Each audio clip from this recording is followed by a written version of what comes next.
Payung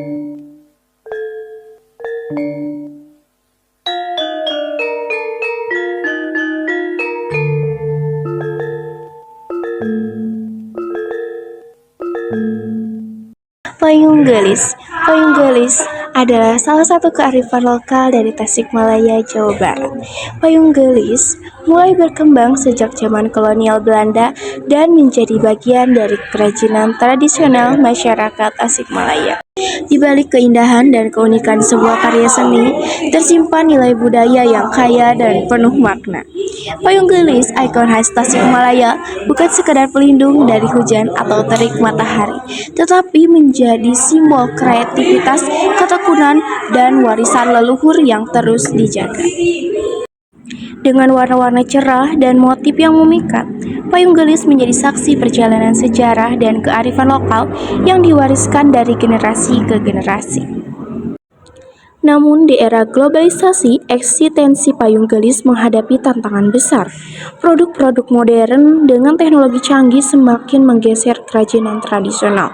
Meskipun demikian, inovasi dan adaptasi menjadi kunci agar payung gelis tetap bertahan dan dikenal dunia.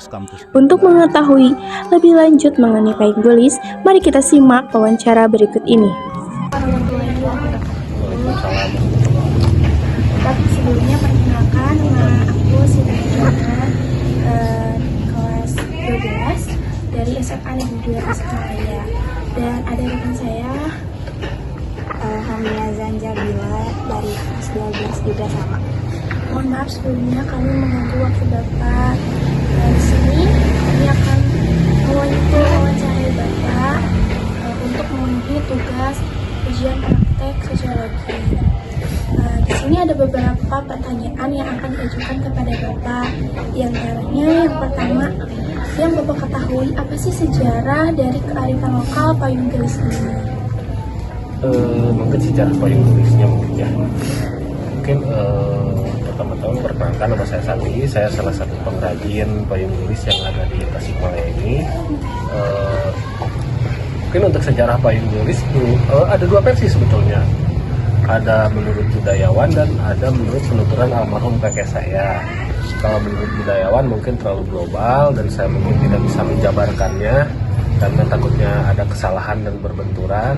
Mungkin saya akan mengambil narasumber dari almarhum kakek saya. Nah, menurut penuturan almarhum kakek saya waktu itu di 1923 masuknya ke kota Tasikmalaya. Waktu itu namanya juga bukan payung gelis tapi payung siem. Nah, itu dibawa sama warga keturunan Tionghoa ke daerah Babakan Payung. Mungkin ada yang tahu Babakan Payung ya. Belakang Jumnya Hajat itu Babakan Payung. Itu di sana pertama awal mula payung gelis adanya di Tasikmalaya ini. Nah, seiring berjalannya waktu, warga keturunan Tionghoa ini mengalami bangkrutan. Karena mungkin dari pemasaran yang sulit, karena mungkin masyarakat juga belum tahu untuk si payung ini seperti apa dan bisa digunakan hujan atau tidaknya, makanya mengalami kebangkrutan karena pemasaran yang sulit. Dan ada salah satu tokoh yang membawanya ke penyingkiran, itu Pak Juki membawanya ke sini.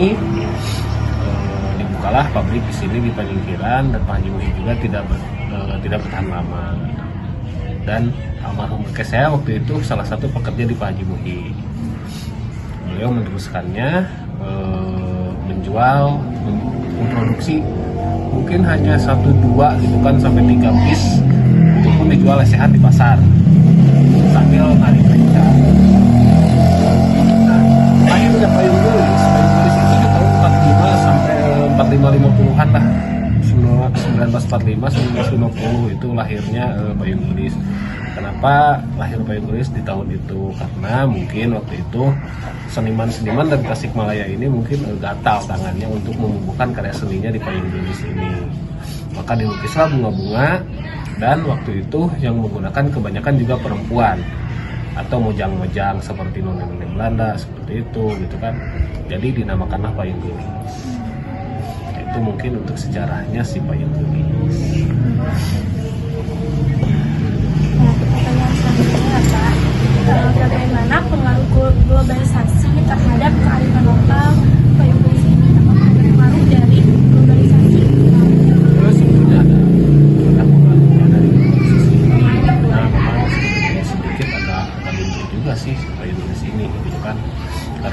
dengan era zaman yang sekarang gitu kan.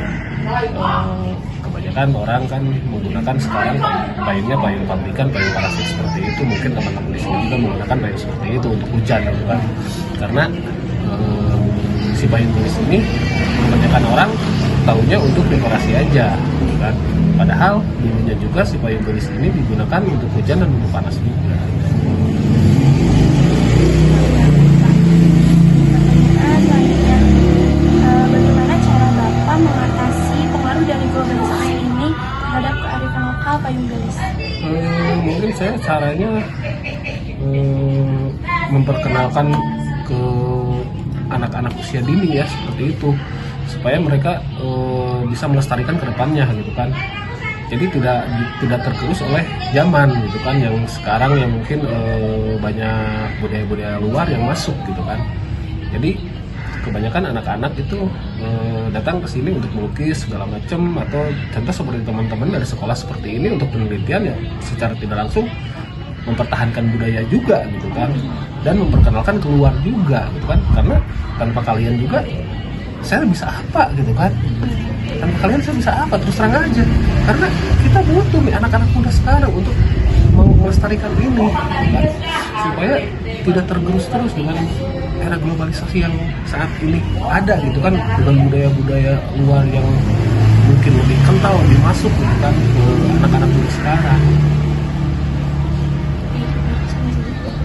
Terima kasih Bapak atas waktunya. Semoga apa yang Bapak sampaikan mendapat wawasan terhadap orang yang mendengarkan. Sekian dari kami. Wassalamualaikum warahmatullahi wabarakatuh.